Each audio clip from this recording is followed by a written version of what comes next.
Hello everyone, welcome. This is Vaishnavi Agrawal and we are studying macroeconomics, and today we are starting with a very new chapter, government budget and the economy. This is your chapter 5th and this is the first part जिसमें हम देखेंगे कि government budget basically होता क्या है और उसका objective क्या होता है.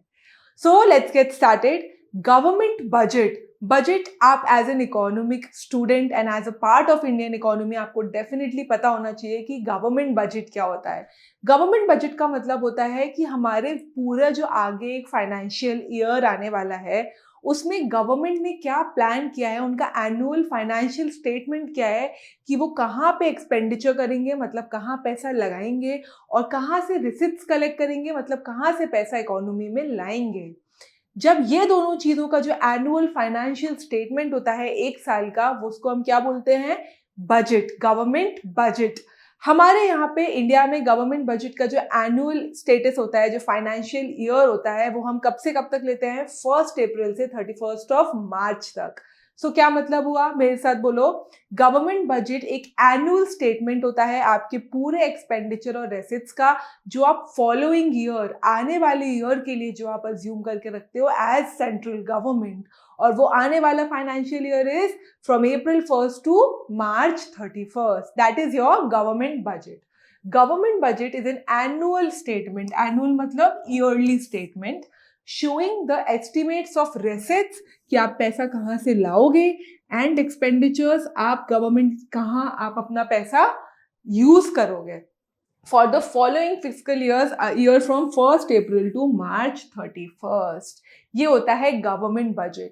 2-3 चीजें जो आपको गवर्नमेंट बजट के बारे में पता होनी चाहिए. फर्स्ट एंड वेरी इंपॉर्टेंट कि government budget, central government budget, जो अपना सेंट्रल गवर्नमेंट बजट बनाती है. सेंट्रल गवर्नमेंट का मतलब क्या हुआ? जो बजट, जो गवर्नमेंट क्या है, सेंटर में है, नॉट स्टेट, जो सेंटर को रूल कर रही है, उस बजट को हम क्या बोलते हैं? Union budget. Central budget is also known as union budget. It is very important. जो आपके पूरे ईयरली बजट होता है उसको हम यूनियन बजट बोलते हैं. It is presented by the finance minister of the country on 1st February. India में हर ईयर 1st February को फाइनेंस मिनिस्टर जो इंडिया की होती है वो इस बजट को पूरी पब्लिक के सामने प्रेजेंट करती हैं. लास्ट February किसने प्रेजेंट किया? Who is the recent finance minister of India? Nirmala Sitharaman. तो निर्मला सीतारमन ने हमारा बजट प्रेजेंट किया है. It is decided as per government's objective. आप किस स्टेट पे कितना मनी लगा रहे हो, कौन से सेक्टर पे कितना मनी लगा रहे हो, कौन से डेवलपमेंट में कितना मनी एक्सपेंडिचर कर रहे हो, कहाँ से क्या रेवेन्यू जनरेट कर रहे हो, ये सारी चीजें डिपेंड करती है कि गवर्नमेंट का उस साल के लिए एम क्या है. गवर्नमेंट किस चीज को डेवलप करना चाहती है, किस चीज को अभी स्टैग्नेंट रखना चाहती है, वो सारे ऑब्जेक्टिव्स को देखकर गवर्नमेंट डिसाइड करती है कि हमारा बजट क्या होगा. अब वो ऑब्जेक्टिव्स क्या होते हैं? There are many objective. These are the main objectives of budget. की बजट को ये सारी चीजें कंप्लीट करना बहुत इंपॉर्टेंट है. So we'll see them one by one. First is your relocation of resources, reallocation of resources. मतलब आप अपने रिसोर्सेज को कैसे अलग अलग जगह यूज कर सकते हो. गवर्नमेंट ये क्यों करेगी? सी, जब भी हम रिसोर्सेज की बात करते हैं, गवर्नमेंट के पास जितने भी रिसोर्सेज हैं वो कहाँ यूज करेगी? या तो काम होगा उसका प्रॉफिट जनरेट करना, फर्स्ट काम, ओके, एंड या उसका सेकंड काम हो सकता है पब्लिक वेलफेयर करना. गवर्नमेंट 2 ही चीजों पे काम कर सकती है, राइट? तो वो क्या करेगी? रिसोर्सेज को, अगर उसको प्रॉफिट चाहिए तो वो क्या करेगी? प्रॉफिट के लिए वो रिसोर्सेज को क्या करेगी? प्राइवेट गुड्स पे डालेगी. प्राइवेट गुड्स कौन से गुड्स होते हैं? प्राइवेट गुड्स वो गुड्स होते हैं जिनको हम लोग क्या करेंगे? प्रोड्यूस करेंगे. हमारी इकोनॉमी में कोई बना, उसका प्रोडक्शन हुआ, फिर हमने उसको बेच दिया और उससे हमारे पास रेवेन्यू जनरेट हो गया और प्रॉफिट जनरेट हो गया. तो अपने आधे रिसोर्सेज तो वो प्रॉफिट के लिए प्राइवेट गुड्स पे लगा देगी, बट वेलफेयर में भी उसको पैसे लगाने होंगे और इसलिए वो किस पे लगाएगी? पब्लिक गुड्स पे लगाएगी. Anybody who knows what is public good? Public goods क्या होते हैं? Public goods are the goods जो कि सिंगल हैंडेडली कोई एक इंसान यूज नहीं करता है. वो सबके लिए इक्वल होते हैं, अनडिविजिबल होते हैं, कोई भी आके उसको यूज कर सकता है. It is indivisible. जैसे कि कोई भी गवर्नमेंट पार्क आप चले जाओ, आप किसी को मना नहीं कर सकते। क्यों? क्योंकि वो एक पब्लिक प्लेस है, वो एक पब्लिक सर्विस है, एक पब्लिक गुड है। सो जब ऐसे वेलफेयर के लिए जो चीजें गवर्नमेंट करती है, उसके लिए वो पब्लिक गुड्स में अपने रिसोर्सेज लगाती है। तो रीएलोकेशन ऑफ रिसोर्सेज में हमने क्या पढ़ा कि गवर्नमेंट अपने पैसे प्राइवेट गुड्स पे और पब्लिक गुड्स पे लगाएगी। और प्राइवेट और पब्लिक गुड्स पे क्यों लगाएगी? क्योंकि प्राइवेट गुड्स से हमारा प्रॉफिट मैक्सिमाइजेशन होगा और पब्लिक गुड्स से क्या होगा? कम्युनिटी वेलफेयर होगा। So that is your first point, reallocation of resources. Second is reducing inequalities in income and wealth. Inequalities reduce करने से क्या मतलब है? हमको ये पता है कि रिच होते जा रहे हैं, पुअर होते जा रहे हैं, और रिच और पुअर के गैप बीच का बढ़ता जा रहा है। इस गैप को कम करने के लिए गवर्नमेंट क्या करती है?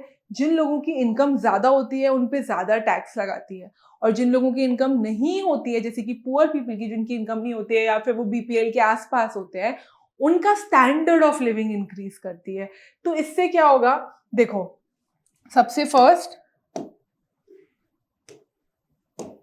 ठीक है, इससे क्या होगा? सबसे पहले मेरे को ये पता है कि जो भी मेरी इनइक्वालिटी है वो इनकम के वजह से है, ठीक है। तो मैंने क्या किया? रिच की जो भी इनकम है उस पर मैंने क्या किया? टैक्स लगा दिया एज गवर्नमेंट। वो टैक्स बजट में आ गया कि मैं ये टैक्स लगा रही हूँ। तो यहाँ से क्या हुआ?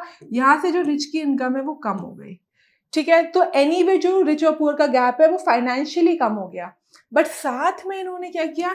जो स्टैंडर्ड ऑफ लिविंग होती है पुअर लोगों की, उनको इतनी सारी सब्सिडीज दे दी, यहाँ पे टैक्स की जगह सब्सिडीज दे दी कि उन सब्सिडीज से उनका स्टैंडर्ड ऑफ लिविंग क्या हो गया?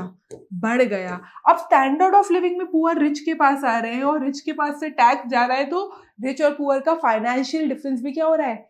कम हो रहा है। तो यहाँ पे हमने क्या देखा कि गवर्नमेंट ने क्या किया? गवर्नमेंट ने ये इनइक्वालिटी हटाने के लिए क्या किया? उन्होंने स्टैंडर्ड ऑफ लिविंग भी बढ़ाई पुअर पीपल की, और टैक्स लगा के उन्होंने रिच की जो डिस्पोजेबल इनकम उनके हैंड में आती है वो वाली इनइक्वालिटी भी पुअर के साथ कम कर दी। तो ऐसे बजट क्या करता है? हमारी इनकम और वेल्थ मेंटेन करता है। Third is your economic stability. Economic stability का क्या मतलब होता है? इकोनॉमिक स्टेबिलिटी का मतलब है कि आपकी प्राइस बहुत फ्लक्चुएट ना हो, आपके प्राइस इतने ना बढ़ जाए कि इन्फ्लेशन आ जाए, या इतने कम नहीं हो जाए कि डिफ्लेशन आ जाए। इस चीज को भी क्या करती है गवर्नमेंट? गवर्नमेंट इकोनॉमिक स्टेबिलिटी को भी सही करती है। अब ये कैसे करती है? ठीक है, इकोनॉमिक स्टेबिलिटी को कैसे सही करती है गवर्नमेंट? यहाँ पे या इन्फ्लेशन आ सकता है आपकी इकोनॉमी में, या फिर डिफ्लेशन आ सकता है आपकी इकोनॉमी में, ठीक है। इन्फ्लेशन आया मतलब क्या हुआ? कि आपका जो जनरल प्राइस लेवल इकोनॉमी में चल रहा है वो बढ़ गया है, और डिफ्लेशन आया मतलब आपका वो प्राइस लेवल कम हो गया है। ये फ्लक्चुएशंस आएंगे तो हमारी इकोनॉमी स्टेबल नहीं रहेगी। तो गवर्नमेंट क्या करेगी? जब प्राइस बढ़ गया है तो उसको पता है कि उसकी एक्सपेंडिचर ज़्यादा हो रही होगी, इसीलिए तो मार्केट में पैसे ज़्यादा आए और प्राइस बढ़ गया, तो वो अपना एक्सपेंडिचर कम कर देगी। वो क्या करेगी? वो बजट में बोलेगी कि हम रेसेस करेंगे, पर हम जो एक्सपेंडिचर करते हैं वो हम क्या कर देंगे? कम कर देंगे। तो यहाँ से इकोनॉमिक स्टेबिलिटी मेंटेन हो जाएगी। सिमिलरली अगर उनको पता है कि डिफ्लेशन चल रहा है, इकोनॉमी में पैसा नहीं आ रहा है, तो उस बजट में गवर्नमेंट क्या करेगी कि इस बजट में मैं फ्लाईओवर्स बनाऊंगा, ये वाले कंस्ट्रक्शंस करूंगा, लॉजिस्टिक्स इंप्रूव करूंगा, स्कूल एजुकेशन क्या करूंगा? इंक्रीज करूंगा। इन सारी चीजों से क्या होगा? इन सारी चीजों से जो गवर्नमेंट का एक्सपेंडिचर है जो उस बजट पे अज्यूम कर रहे हैं वो क्या हो जाएगा? बढ़ जाएगा। और जैसे ही वो बढ़ेगा वापस इकोनॉमिक स्टेबिलिटी हो जाएगी। क्यों? क्योंकि इन्फ्लेशन और डिफ्लेशन क्योर हो गए। So that is your third point, economic stability. Okay, your fourth point is management of public enterprises. Okay, सबसे पहले तो मुझे बताओ पब्लिक एंटरप्राइजेस क्या होते हैं? पब्लिक एंटरप्राइजेस का मतलब होता है वो एंटरप्राइजेस, वो इंस्टीट्यूशंस जो गवर्नमेंट के अंडर चलते हैं, जिनका मेन मोटिव प्रॉफिट नहीं होता है, उनका मेन मोटिव होता है सोशल वेलफेयर। उनका काम होता है कि वो सोशल वेलफेयर करें। इसीलिए गवर्नमेंट क्या करती है? गवर्नमेंट ऐसे इंस्टीट्यूट्स को एक्स्ट्रा फाइनेंशियल एड देती है अपने बजट में। उन्होंने बजट में सेक्टर बता दिया कि इस सेक्टर को मैं इतना एड, फाइनेंशियल एड दूंगा, इस बजट के अकॉर्डिंग मेरा इंडियन पैसा यहाँ पे जाएगा। क्यों? क्योंकि इससे सोशल वेलफेयर हो रहा है। तो पब्लिक एंटरप्राइजेस को संभालना, उनको मैनेज करना, मतलब उनको फाइनेंशियल एड्स देना कि वो अपने सोशल वेलफेयर में क्या करें? आगे बढ़े। Your fifth point is economic growth. अगर हम बजट बना रहे हैं तो हम सिर्फ ये तो नहीं चाहेंगे कि हमारी इकोनॉमी स्टेबल रहे, हम ये भी चाहेंगे कि हमारी इकोनॉमी ग्रो करे। हमारी इकोनॉमी क्या करे? ग्रो करे। इकोनॉमी ग्रो करने का मतलब क्या होता है कि गवर्नमेंट अलग अलग काइंड के क्या कर रहा है? डिफरेंट डिफरेंट काइंड के डेवलपमेंट्स कर रहा है जिससे हमारी इकोनॉमी ग्रो कर रही है। अलग अलग चीज़ों पे हम पैसे लगा रहे हैं जिससे हमारी इकोनॉमी ग्रो कर रही है। हम अपना बिजनेस एनालिसिस बढ़ा रहे हैं जिससे हम क्या कर रहे हैं, इकोनॉमी ग्रो कर रही है। इकोनॉमी स्ट्रॉन्ग करने के लिए हम क्या कर रहे हैं, हम डिफेंस पे और लॉज पे, इन सब पे बहुत एक्सपेंडिचर कर रहे हैं। क्यों? क्योंकि हमारी कंट्री इन जनरल क्या हो जाए, ग्रो करने लगे, स्ट्रॉन्ग हो जाए। ओके, जैसे कि हम फाइनेंशियली बहुत पैसे खर्च करते हैं, जैसे भी हमारी फॉरेन मार्केट्स में बात आती है, फॉरेन रिलेशंस को बनाने के लिए बात होती है, सारी चीजें जो हम गवर्नमेंट बजट में ऐसे मेंटेन करते हैं वो सब क्यों आती है? क्योंकि हमें अपनी इकोनॉमी को ग्रो करना है। Your sixth point is reducing regional disparities. Regional disparities India में बहुत सारी हैं, हम सब जानते हैं। रीजनल डिस्पैरिटीज में आपका रूरल एरियाज, अर्बन एरियाज, सारे एरियाज आते हैं। इन सारी डिस्पैरिटीज को हटाने के लिए भी गवर्नमेंट क्या करती है, बजट करती है। कैसे? बजट में बहुत सारी ऐसी स्कीम्स डालती है जो सिर्फ किसानों पे होती है, या सिर्फ विमेन वेलफेयर पे होती है, या सिर्फ रूरल एम्प्लॉयमेंट में होती है, रूरल डेवलपमेंट में होती है। क्यों? क्योंकि इनसे जो रीजनल इश्यूज हैं वो क्या हो, कम हो जाएं। वो सारे रीजनल डिस्पैरिटीज गवर्नमेंट कैसे करती है, उस एक कंसोलिडेटेड बजट से करती है। And last is your employment generation. अगर मैं आपसे बोल रही हूँ कि गवर्नमेंट फ्लाईओवर्स बनवा रहा है, कंस्ट्रक्शन कर रहा है, तो गवर्नमेंट को उसके लिए क्या चाहिए, लेबर चाहिए। लेबर के आने से क्या होगा, हमारी एम्प्लॉयमेंट बढ़ेगी। गवर्नमेंट ने बहुत सारे ऐसे क्या बना के रखे हैं, स्कीम्स। आप लोगों ने डेफिनेटली सुनी होगी, एक स्कीम होती है Mahatma Gandhi National Rural Employment Guarantee Act, जिसको हम लोग क्या बोलते हैं, मनरेगा। ये एक बहुत बड़ी स्कीम है जिसपे बजट में हमेशा बहुत पैसे दिए जाते हैं, 2500 करोड़, 800 करोड़, ऐसे बजट के मनी इस स्कीम पे लगाई होती है। और ये स्कीम क्या होती है, ये स्कीम एक स्कीम है जो ये बोलती है कि अगर आप एक अनस्किल्ड प्रोफेशनल भी हो, एक मैनुअल वर्कर भी हो, और आपको रूरल एरिया में काम नहीं मिल रहा है, तो आपको 100 डेज गारंटी जॉब एक्ट मिलता है इसके अंडर, वो भी with in 15 days of applying. तो ऐसी स्कीम्स पे जो पैसे लगते हैं वो भी बजट पे होते हैं। So this is also a part कि क्या क्या ऑब्जेक्टिव्स के लिए गवर्नमेंट काम करती है। सो फर्स्ट हमने क्या पढ़ा, first is reallocation of your resources, कि आप अपने रिसोर्सेज कैसे रीएलोकेट कर रहे हो। To reallocate resources for profit maximise and public welfare. दो ही रीजंस होते हैं, first is your profit maximisation and second reason is your public welfare. Welfare के लिए हम क्या करते हैं, पब्लिक वेलफेयर के लिए हम पब्लिक गुड्स में करते हैं, और प्राइवेट गुड्स में हम कब करते हैं, जब हमें प्रॉफिट चाहिए होता है। To provide subsidies and income tax, private goods से हमें प्रॉफिट मिल जाता है। And to produce services and goods for non economic activities, जिससे हमें क्या मिलता है, social welfare. That is your reallocation of resources. Second हमने क्या पढ़ा, रिड्यूस इन इनइक्वालिटीज, हमें अपनी इनइक्वालिटी कम करनी है। Government aims to influence distribution of income by imposing taxes on rich लोगों को ज्यादा टैक्स देना होता है। टैक्स स्लैब्स पढ़े हैं आपने। जब भी गवर्नमेंट का बजट आता है उसमें अलग से टैक्स स्लैब्स आते हैं कि सैलरीड पर्सन कितनी टैक्स देंगे, सेल्फ एम्प्लॉयड पर्सन कितने देंगे, जो 50 लाख तक कमा रहे हैं वो कितने देंगे, जो 12 लाख तक कमा रहे हैं वो कितने देंगे। ये टैक्स स्लैब्स क्यों होते हैं, इस इनइक्वालिटी को खत्म करने को।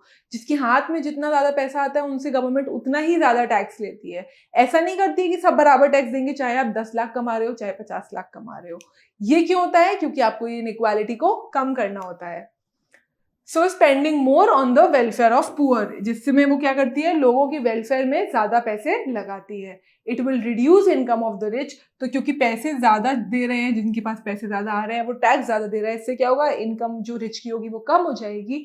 But it will also raise the standard of living of poor, और जो पुअर की स्टैंडर्ड ऑफ लिविंग है वो क्या हो जाएगी, बढ़ जाएगी। दस reducing inequalities in the distribution of income, जिससे आपका इनकम डिस्ट्रीब्यूशन जो है उससे क्या हो जाएगा, डिफरेंस जो था वो कम हो जाएगा। Third is our economic stability. Economic stability का मतलब होता है कि हमको चाहिए कि इन्फ्लेशनरी और डिफ्लेशनरी पोटेंशियल्स कम रहें, प्राइस बहुत ज्यादा चेंज नहीं हो। Economic stability means absence of large scale fluctuations in the prices. Price में लार्ज स्केल फ्लक्चुएशंस नहीं होने चाहिए। Such fluctuations create uncertainties in the economy. क्यों? क्योंकि इससे बहुत सारी अनप्रेडिक्टेबल सिचुएशंस इकोनॉमीज में आ सकती है, जैसे कि इन्फ्लेशन एंड डिफ्लेशन, जिसको हमारे लिए बहुत डिफिकल्ट हो जाता है फिर कॉम्बैट करना। So government can exercise control over these fluctuation through tax and expenditure. Obviously क्यों? क्योंकि अगर इन्फ्लेशन का टाइम है, Inflationary tendency emerge when aggregate demand is higher than aggregate supply. अब आप मेरे को एक चीज बताओ, इन्फ्लेशन कब आता है? इन्फ्लेशन आता है जब अपना प्राइस बढ़ जाता है, जिसकी वजह से अपनी एग्रीगेट डिमांड जो होती है वो एग्रीगेट सप्लाई से ज्यादा हो जाती है। इस सिचुएशन में गवर्नमेंट क्या करेगी? गवर्नमेंट अपना एक्सपेंडिचर कम कर देगी। क्यों? क्योंकि जैसे ही गवर्नमेंट एक्सपेंडिचर कम करेगी, मार्केट में जो पैसा जा रहा था वो कम हो जाएगा, और जैसे ही मनी सप्लाई कम होगी, ये सिचुएशन इन्फ्लेशन की सही हो जाएगी, राइट? तो इस सिचुएशन में गवर्नमेंट ने क्या किया? एक्सपेंडिचर को कम कर दिया। सिमिलरली गवर्नमेंट क्या करेगी? इसी सिचुएशन में गवर्नमेंट टैक्स को बढ़ा देगी। क्यों? क्योंकि अगर वो लोगों से ज्यादा टैक्स ले रही है तो लोगों के हाथ में पैसे कम बच रहे हैं, और लोगों के हाथ में अगर पैसे कम है तो वो एक्सपेंडिचर कम करेंगे। तो जैसे ही गवर्नमेंट और कंजम्पशन एक्सपेंडिचर हमारा कम हुआ, इन्फ्लेशन क्या हो जाएगा? कम हो जाएगा। Okay, government can bring down aggregate demand. उन्होंने अपनी एग्रीगेट डिमांड को क्या किया? कम कर दिया by reducing its own expenditure, अपने एक्सपेंडिचर से, ठीक है? During deflation government can increase its expenditure. Government ने क्या किया? अपना एक्सपेंडिचर बढ़ा दिया। क्यों? डिफ्लेशन में, क्योंकि पैसे जाएं, एग्रीगेट डिमांड बढ़े, एंड गिव टैक्स कंसेशन। और इस टाइम उन्होंने अपना टैक्स क्या किया? कम कर दिया, क्योंकि वो चाहते हैं कि लोगों के हाथ में भी पैसे रहे और कंजम्पशन एक्सपेंडिचर हो। Any doubts here? तो हमने यहाँ पे क्या देखा? हमने यहाँ पे देखा कि जो इन्फ्लेशन होता है वो जब होता है जब एग्रीगेट डिमांड ज़्यादा हो जाती है एग्रीगेट सप्लाई से, जिसका मतलब है कि आपका जनरल प्राइस तो बढ़ा ही है, और ये प्राइस बढ़ा है मतलब आपका जनरल जो मनी सप्लाई है वो भी बढ़ गया है। अब आपको इन दोनों चीज़ों को कम करना होता है, तो आपको अपनी एग्रीगेट डिमांड कम करनी होगी। एग्रीगेट डिमांड किससे कम होती है? आपकी कंजम्पशन एक्सपेंडिचर से, गवर्नमेंट एक्सपेंडिचर से, और इन्वेस्टमेंट। अब गवर्नमेंट ने अपना एक्सपेंडिचर तो कम कर लिया, कंजम्पशन का एक्सपेंडिचर कम कैसे करेंगे? वो टैक्स लगा के। जैसे ही टैक्स को बढ़ा देंगे, लोगों के हाथ में कम पैसे होंगे तो वो कंज्यूम कम करेंगे, और जब इन दोनों की वैल्यू कम हो जाएगी तो एनीवे इन्फ्लेशन क्योर हो जाएगा। Any doubts? Same with deflation. Deflation जैसे ही होगा, प्राइस कम होगा, मनी सप्लाई कम होगा, गवर्नमेंट सोचेगी कि ज्यादा खर्चा करते हैं, बजट में डालेगी कि इस बार हम लोग ये सारे डेवलपमेंट्स करेंगे। क्यों? क्योंकि हमें अपना एक्सपेंडिचर बढ़ाना है, हम देख रहे हैं कि सिचुएशन आगे डिफ्लेशन की आ सकती है।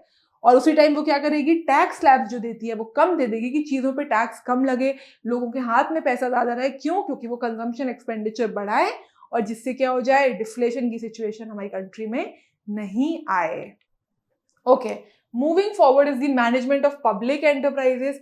Budgets for managing social enterprises that work for public welfare. किसके लिए काम करते हैं public enterprises? Social welfare के लिए। उनका काम क्या होता है? सिर्फ welfare करना। It also helps in providing financial aids to such enterprise. Government budgets में ऐसे financial aids होते हैं जो ऐसे enterprises को support करते हैं to increase your welfare, to increase the public welfare. Next is your economic growth. It implies a sustainable increase in the real GDP of an economy. आपकी इकोनॉमी का real GDP कितना बढ़ रहा है उसको इकोनॉमिक ग्रोथ बोलते हैं, और उसके लिए गवर्नमेंट बहुत काम करती है। रियल जीडीपी का मतलब होता है कि आपकी कंट्री में एक ईयर में कितने number value of goods and services produce हो रहे हैं। आपका टोटल गुड्स एंड सर्विसेज का वैल्यू इंक्रीज हो रहा है, दैट मीन्स आपकी इकोनॉमी ग्रो कर रही है। और इस प्रोडक्शन को इंक्रीज करने के लिए कौन पैसे लगाता है? गवर्नमेंट ऑफ इंडिया अपने बजट में। And increase in the volume of goods and services in economy, ये होती है अपनी real GDP. Budget can be an effective tool to ensure the economic growth in a country. आपकी country में क्या economic growth है, इसमें बजट बहुत मेजर रोल प्ले करती है। If the government provides tax rebates and other incentives through the productive services and ventures, it can stimulate saving and investment. अगर government ने बोला कि ओके ये पूरे सेक्टर पे मैं टैक्स कम लगा रहा हूँ, या इस पूरे सेक्टर को मैं कुछ इंसेंटिव दे रहा हूँ इन टर्म्स ऑफ मनी, उन्होंने ये अपने बजट में मेंटेन किया, तो वो प्रोड्यूसर्स क्या करेंगे? ज्यादा इन्वेस्ट करेंगे, ज्यादा सेव करने लगेंगे, क्योंकि तो क्या करेंगे? अपना प्रोडक्शन बढ़ा देंगे, और जो ये value of goods and services की बात हो रही है रियल जीडीपी की, ये क्या हो जाएगी? इंक्रीज हो जाएगी। और जैसे ये इंक्रीज हुई, हमारी इकोनॉमी ग्रो हो गई। Okay, spending on infrastructure of an economy enhances the production activities of different sector. अगर मैं अपने मनी क्या करूंगी? इंफ्रास्ट्रक्चर उस पर लगाऊंगी, तो उससे भी प्रोडक्शन बढ़ेगा, ठीक है। गवर्नमेंट एक्सपेंडिचर जो होता है वो बहुत मेजर फैक्टर होता है डिमांड जनरेट करने का अलग गुड्स एंड सर्विसेज की in an economy which induces growth in private sector. जैसे ही गवर्नमेंट अपनी डिमांड जनरेट करेगा, प्राइवेट सेक्टर अपने आप ग्रो करेगा। तो गवर्नमेंट एक्सपेंडिचर बढ़ने से आप देखो एग्रीगेट डिमांड तो बढ़ी रही है, पर गवर्नमेंट एक्सपेंडिचर बढ़ने से प्राइवेट प्रोडक्शन ऑन सर्विसेज भी बहुत बढ़ रही हैं। प्राइवेट प्रोडक्शन बढ़ेगा तो अपना total value of real GDP बढ़ेगी, जिससे क्या होगा, आपकी इकोनॉमिक ग्रोथ होगी। तो इसका भी बजट का बहुत मेजर ऑब्जेक्टिव होता है, ये इकोनॉमिक ग्रोथ को अपने साथ लेके चलना। Next is your reducing regional disparities. The government budget aims to reduce regional disparities through taxations and expenditure policy. Again, for encouraging setting of production units in economy backward regions. फिर से क्या हुआ, अब उनको चाहिए कि जो ये प्रोडक्शन हो ये बैकवर्ड रीजन्स पे भी हो, बैकवर्ड रीजन्स पे भी हम पैसे लगाएं और ऐसी मशीन सेट करें जिनसे वहां से इकोनॉमिक ग्रोथ आए। क्यों? क्योंकि इससे हमारी इकोनॉमिक ग्रोथ तो बढ़ी रही है, उसके अलावा जो भी डिस्पैरिटीज है, जो भी इनइक्वालिटीज हैं, वो भी कम हो रही हैं। इसी का एक बहुत इंपॉर्टेंट एग्जाम्पल होता है SEZ, आपने डेफिनेटली सुना होगा। It is special economic zones. ये गवर्नमेंट ने बनाए हुए हैं स्पेशल इकोनॉमिक जोन्स, जो कि इकोनॉमिकली बैकवर्ड जोन्स हैं, जिसपे गवर्नमेंट बजट में एक पार्ट ऑफ मनी डालती है कि ओके ये इन इकोनॉमिक जोन्स को जाएंगे, यहाँ पे प्रोडक्शन होगा, यहाँ पे मशीनरी सेट होंगी, यहाँ से एम्प्लॉयमेंट जनरेट हो, इकोनॉमिक ग्रोथ जनरेट हो, फाइनेंशियली एड्स जनरेट हो, और ये पूरा इकोनॉमी एरिया क्या हो, आगे आए, ये जो रीजनल डिस्पैरिटीज हैं ये कम हो जाए। So, establishment of special economic zones (SEZ) in the backward region for promoting their economic development is an example of reducing regional disparities through budget. Budget में ये डालकर इन्होंने क्या किया, रीजनल डिस्पैरिटीज कम कर दी। Okay, moving forward, employment generation. अब आपको मैंने जैसे समझाया कि जैसे ही गवर्नमेंट फ्लाईओवर्स बनाएगी, कंस्ट्रक्शन करेगी, ब्रिजेस बनाएगी, उनको मैन पावर चाहिए, मैन पावर चाहिए मतलब वो एम्प्लॉयमेंट जनरेट करेगी। अगेन, अगर गवर्नमेंट ने कोई स्कीम्स जनरेट की है सिर्फ एम्प्लॉयमेंट को लेके, उनको भी बजट में एक्स्ट्रा पैसे दे रही है, एक्स्ट्रा बजट में एलोकेशन है उनको मनी का, तो उससे क्या होगा, उससे भी एम्प्लॉयमेंट जनरेट होगी। तो बजट का एक बहुत इंपॉर्टेंट पार्ट क्या होता है, employment generation. Government budget is used as an effective tool in the process of employment generation in various ways. बहुत सारे ways में use करते हैं. For example, investment in infrastructure projects create job for different sections. जैसे कि workforce बढ़ेगा, क्यों, हम जैसे जैसे अलग सेक्टर्स में करेंगे। For example, construction of flyover, bridges, roads, road expansion, ये सारी कोई भी चीज बन रही है तो इसके लिए हमको क्या चाहिए, जॉब के लिए वर्कफोर्स चाहिए। तो इससे क्या हुआ, ऐसे इन्वेस्टमेंट गवर्नमेंट एक्सपेंडिचर से क्या हुआ, एम्प्लॉयमेंट जनरेट हो गई। Similarly, in rural and urban areas, government aims to provide job through various employment generation schemes. बहुत सारी employment generation schemes होती हैं। नीति आयोग के अंदर बहुत सारी employment generation schemes निकाली गई हैं। उन सारी employment generation schemes को बजट में कोई specific part दिया जाता है। हर ईयर आप जब बजट पढ़ेंगे आपको दिखेगा।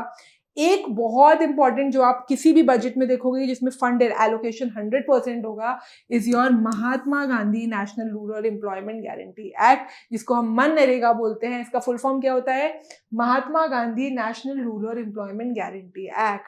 इसके अंदर गवर्नमेंट क्या बोलती है कि ये 100 डेज का एम्प्लॉयमेंट देगी, किसको, रूरल एरियाज के लोगों को। आपको ज़रूरत नहीं है कि आप स्किल हो, अगर आप अनस्किल्ड हो तो भी आपको यहाँ पे काम मिलेगा। ये होती है मनरेगा। इस पे लास्ट ईयर के बजट में अराउंड 800 करोड़ का एलोकेशन दिया गया था। सिमिलरली आपको हमेशा ऐसी बहुत सारी एम्प्लॉयमेंट स्कीम्स मिलेगी जिसमें गवर्नमेंट बजट स्पेसिफिकली बहुत मेहनत करता है। One another like this is प्रधानमंत्री रोजगार योजना। ये बहुत पुरानी योजना है प्रधानमंत्री रोजगार योजना। ये एजुकेटेड स्किल्ड वर्कर्स को देती है काम, जो कि एजुकेटेड अनएम्प्लॉयड वर्कर्स होते हैं, उनके लिए ये काम देखती है। बहुत अच्छी स्कीम है, इस पे भी गवर्नमेंट बजट में हमेशा बहुत मनी यूज होता है। So this is again a very important part of your government budget objective. जल्दी से रिवाइज करते हैं, आज हमने क्या क्या पढ़ा। आज we just understood what is government budget. Government budget is an annual statement of all the receipts and expenditures for the following financial year, that is from 1st April to March 31st. That is your government budget, जिसको हम union budget भी बोलते हैं, और जो 1 फरवरी को present किया जाता है by the finance minister of the country, presently Nirmala Sitharaman.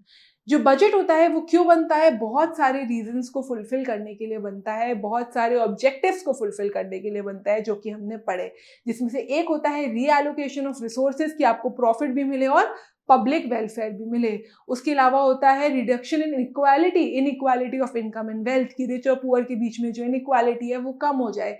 Similarly regional disparities कम हो जाए। रीजनल डिस्पैरिटीज के लिए उन्होंने SEZ इकोनॉमिक जोन्स, जो स्पेशल इकोनॉमिक जोन्स होते हैं, वो भी उसी के अंडर उन्होंने क्या किए, क्रिएट किए। इसके अलावा बहुत इंपॉर्टेंट पार्ट क्या होता है कि हम लोग एम्प्लॉयमेंट जनरेट करें। एम्प्लॉयमेंट जनरेट कैसे करेंगे? मनरेगा, प्रधानमंत्री योजना, इन सब पे बजट में पैसे लगाकर। उसके बाद हमें चाहिए कि इकोनॉमिक स्टेबिलिटी भी हो और इकोनॉमिक ग्रोथ भी हो। इकोनॉमिक स्टेबिलिटी हो मतलब प्राइस ऊपर नीचे ना हो, इन्फ्लेशन डिफ्लेशन ना आए, ये सब गवर्नमेंट एक्सपेंडिचर टैक्सेस से कर लेती है कम्बैट। और उसी के साथ इकोनॉमिक ग्रोथ कैसे होगी? जैसे ही हमारी रियल जीडीपी बढ़ेगी, अगेन डिपेंड करता है कि आप किसी को सब्सिडीज दे दो, किसी के टैक्स कम कर दो, कहीं गवर्नमेंट एक्सपेंडिचर बढ़ा दो। इन सारी चीजों से क्या होगा? आपका टोटल वैल्यू जो होगा प्रोडक्शन का वो इंक्रीज हो जाएगा। So these are the points जो आपको याद रखने हैं। These are the objectives of your government budget. Okay, this was the topic for today. Let's move to the assessments and see what all we have done.